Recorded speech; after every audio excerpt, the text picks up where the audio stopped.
उत्तर प्रदेश के मथुरा वृंदावन छठीकरा मार्ग पर डालमिया फार्म हाउस बना हुआ है, जहां गुपचुप तरीके से 18 और 19 सितंबर की रात को 400 से अधिक पेड़ों की अवैध कटाई की गई थी।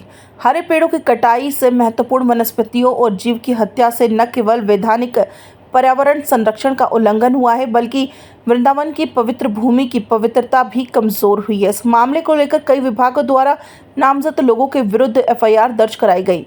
सुप्रीम कोर्ट के वरिष्ठ अधिवक्ता नरेंद्र कुमार गोस्वामी द्वारा एनजीटी में इस मामले की एक याचिका दाखिल की गई। सोमवार को दाखिल याचिका की सुनवाई करते हुए एनजीटी अध्यक्ष न्यायमूर्ति प्रकाश श्रीवास्तव की पीठ ने घटनास्थल का दौरा कर मामले की जांच करने के लिए कहा। इसके लिए उन्होंने 5 सदस्यीय संयुक्त समिति का गठन किया, जिसमें केंद्रीय प्रदूषण नियंत्रण बोर्ड, केंद्रीय पर्यावरण, वन एवं जलवायु परिवर्तन मंत्रालय के लखनऊ क्षेत्रीय कार्यालय और राज्य के प्रधान मुख्य वन रक्षक के प्रतिनिधियों के साथ साथ भारतीय वन सर्वेक्षण के निर्देशक व मथुरा के जिलाधिकारी को नोडल बनाया गया।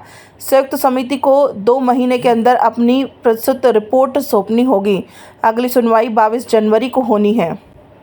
वहीं आरोपी शिवशंकर उर्फ शंकर सेठ सहित 20 आरोपियों को सोमवार को एसीजीएम फर्स्ट, सीजीएम और स्पेशल जज इसी एक्ट की अदालत में अंतरिम जमानत पर सुनवाई हुई। इस मामले में कोर्ट में अंतरिम जमानत बढ़ाते हुए 11 अक्टूबर की तारीख सुनवाई के लिए तय की है। खबर सूत्र के लिए उत्तर प्रदेश मथुरा वृंदावन से मोहम्मद फारूक की रिपोर्ट। साथ हैं नरेंद्र कुमार गोस्वामी, सुप्रीम कोर्ट के अधिवक्ता हैं। एनजीटी में आज डालमिया फार्म हाउस प्रकरण वृंदावन में सुनवाई थी।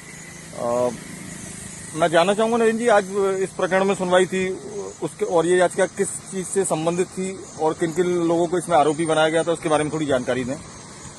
देखिए, वृंदावन में सोते हुए साधु संत और गोपियों की हत्या हुई।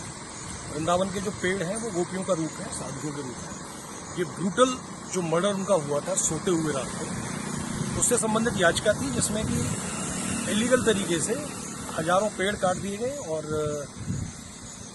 पक्षियों की हत्या कर दी गई और जीव जंतु उसमें मारे गए। इससे लेकर ये याचिका थी।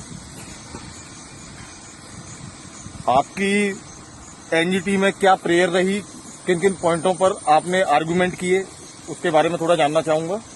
देखिए, सबसे पहले तो मैं चाहता था कि कोर्ट इसका संज्ञान ले और अपने तरीके से जांच कंडक्ट कराए। तो कोर्ट ने हाई लेवल कमेटी का गठन किया है, जिसमें कि सेंटर के भी अधिकारी होंगे, स्टेट के भी टॉप मोस्ट डायरेक्टर्स वन विभाग वगैरह के रहेंगे, इसमें डीएम भी रहेंगे, एनजीटी के भी कुछ सदस्य रहेंगे और ये टीम 2 महीने के अंदर जांच करके देगी। और इस लैंड पर कुछ आगे के लिए एक्टिविटीज नहीं हो, उससे उसकी सैटेलाइट इमेजेस ली जाएंगी और सैटेलाइट से यहाँ नजर रखी जाएगी, क्योंकि सीसीटीवी के टैंपर हो सकते हैं, सैटेलाइट इमेजेस वगैरह का टैंपर रहने का कम चांस है।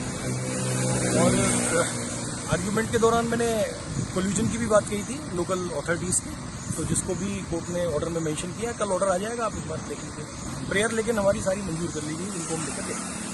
अच्छा, एक चीज और जानना चाह रहा था, जिस तरीके से रेस्पोंडेंट्स के एडवोकेट्स वहाँ उपस्थित थे, क्या उनको नोटिस दिया गया था या आयोग द्वारा कुछ इस पर कोई कमेंट इस तरीके से, जो लोकल न्यूज पेपर्स में जो बातें चल रही हैं उसके बारे में कुछ बताना चाहेंगे कि उनकी तरफ से जो अधिवक्ता पैनल में उपस्थित थे? देखिए, न तो उनको नोटिस गया था, लेकिन मैं समझता हूं कि वहाँ 20 अधिवक्ता मौजूद थे। कुछ वॉइस कॉन्फ्रेंस के इनके थ्रू थे, कुछ राजनेता टाइप थे, जैसे गौरव भाटिया हैं, जिनका भी मैंने पढ़ा था। तो गौरव भाटिया जी को फटकार लगाई। एक तो उनमें प्रोफेशनल एथिक्स नहीं थे, वो वीसी के माध्यम से काफ़ी लेट हाजिर हुए थे और इसके अलावा वो बीच में इंटरप्ट कर रहे थे मेरे आर्ग्यूमेंट में। तो इसके लिए कोर्ट ने उनको डांटा और कहा कि आप एक तो बीच में आए, दूसरे को इंटरप्ट कर रहे हैं, इसलिए आप साथ रखिए। उनकी कुछ भी नहीं मानेंगे। उनसे जब पूछा गया कि भाई आपको नोटिस नहीं मिला, कैसे आए, तो उनके पास कोई जवाब नहीं था। दूसरा बात उनसे पूछी गई कि आपके पास क्या कोई अनुमति थी जिसको लेकर आपने पेड़ों का कटान किया, तो उनके पास कोई जवाब नहीं था। तो उनके पास तो कोई जवाब था ही नहीं, और वो राजनेता ज़्यादा हैं, अधिवक्ता कम है।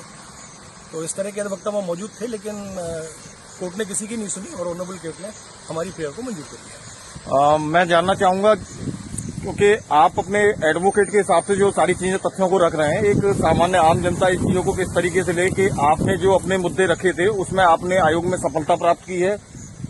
देखिए, मैंने 23 तारीख को ये ओए फाइल किया था और उसके बाद भी इसमें काफ़ी डेवलपमेंट्स हुए। मेरी डीएफओ से बात हुई थी, तो वो भी कह रहे हैं कि अभी काफ़ी डेवलपमेंट्स हुए, उनको और एविडेंस मिले हैं और उनको रख के वो आगे कोर्ट के सामने जाएंगे। मेरी किसी व्यक्ति विशेष से लड़ाई नहीं है। मुझे दुख था ब्रजवासी होने के नाते, नंदगांव बरसाना का होने के नाते मुझे दुख था इन पेड़ों की कटाई का, क्योंकि मैं इनको साधु संत मानता हूँ जो हजारों साल से यहाँ तपस्या कर रहे हैं। कौन सी सिद्धि आप प्राप्त करेंगे इनको काट के और इन पर महल बना के? तपोवन के नाम से आपने भूमि बुक की है, कुटिया बना रहे हैं और लाशों पर कुटिया। भगवान कृष्ण ने कहा वृक्षों में मैं पीपल हूँ, और पीपल को आपने काट दिया। तो it is a brutal killing of Lord Krishna also. और आप देख रहे हैं कि गरीबों पर एफआईआर फाइल की जा रही है। जिन्होंने लूटा सरेआम अब सारे वृंदावन को अपने उजाड़ के फेंक दिया, उन लफंदरों की कोई तलाशी नहीं लेता। गरीब लहरों पर पैरे बैठाए जा रहे हैं, समुद्रों की कोई तलाशी नहीं लेता। एक चीज और जानना चाहूंगा आपसे कि जिस तरीके से वहाँ के अधिवक्ताओं से आपकी बहस हुई, उन्होंने कुछ आप पर पर्सनल इंटीमेशन भी लगाए हैं, उसके बारे में क्या कहना चाहेंगे? जैसे उन्होंने कहा कि इनका पर्सनल अपना एजेंडा है या मीडिया की हाथ पाने के लिए इस तरीके के इन्होंने ऐसा कुछ भी उन्होंने कोर्ट में नहीं कहा। उन्होंने कहा था कि इनका कोई पर्सनल एजेंडा है, इतना कहा, इसके अलावा कुछ नहीं कहा। जिस पर मैंने कहा कि हाँ मेरा है और हर सनातनी का ये पर्सनल एजेंडा है। अगर हमारे भगवान पे हमारी आस्था के साथ कोई खिलवाड़ करेगा, वृंदावन में वृक्षों को काटेगा, तो ये हर एक व्यक्ति का पर्सनल मुद्दा है और मैंने ये कोर्ट में बात कही। जैसा कि आयोग से हमें सूचना प्राप्त हुई है कि अगली जो डेट जो है 22 जनवरी की निर्धारित की गई है और 2 महीने का समय दिया गया है इस कमेटी को कि सारे डेवलपमेंट्स की जांच करें और हाई लेवल, बिकॉज मुझे यहाँ की अथॉरिटीज पे भरोसा नहीं है और मैंने कई क्रेडिबल एविडेंसेस उनको दिखाए और on the basis of that उन्होंने कहा एक ऐसी इंडिपेंडेंट कमेटी गठित की है जिससे कि दूध का दूध और पानी का पानी हो सके। हमें ऐसी भी सूचनाएं मिली है कि माननीय आयोग द्वारा ये भी निर्देश दिए गए हैं कि जो डायरेक्टर जो हैं इसकी सैटेलाइट इमेजेज उपलब्ध करवाएं। बिल्कुल करवाएंगे। वो दिल्ली वाले एक्चुअल में क्या है कि आप सीसीटीवी को भी टेम्पर कर सकते हैं, लेकिन जो इमेजेस है ना सैटेलाइट को तो आप टेम्पर नहीं कर सकते ना।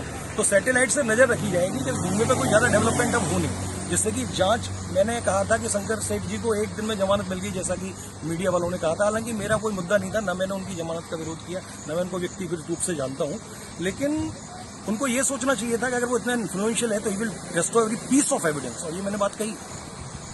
उनकी रिकॉर्डिंग्स वायरल हो रही हैं, किसी को धमकी दे रहे हैं, किसी को जान से मारने की वो कह रहे हैं। तो ऐसा इन्फ्लुएंशियल व्यक्ति अगर बाहर रहेगा तो he will destroy every single piece of evidence. ये मैंने बात रखी थी। आगे आने वाले समय में ये प्रक्रिया और आगे बढ़ेगी। आपकी आगे के लिए क्या तैयारियां हैं? देखिए, ये कोई मैं आपको बता दूं कि बहुत सारे संत समाज ने कुछ पैसे इकट्ठा करके मेरे पास लाए थे। मैंने उनका मना कर दिया पैसे लेने की। मैंने कहा I will not charge even a single pi for this case, क्योंकि ये हाँ मेरी भी भावना है। जब उन्होंने मुझे वीडियो दिखाया, जब मेरे पास आया, तो मैं पूरा वीडियो भी नहीं देख पाया। मैंने आप चले जाइए, पैसे भी ले जाइए, ये सब मैं अपनी कॉन्शियसनेस से करूँगा। अब जहाँ जैसी राधा रानी की इच्छा होगी वो देखी जाएगी, कोई दिक्कत नहीं। हम करने वाले नहीं है, मेरी इतनी सामर्थ्य नहीं है जो मैं कुछ करूँ। वो राधा रानी करवा रही है और वो करवाएगी तो अच्छा करवाएगी, सब उसको छोड़। बहुत बहुत धन्यवाद गोस्वामी।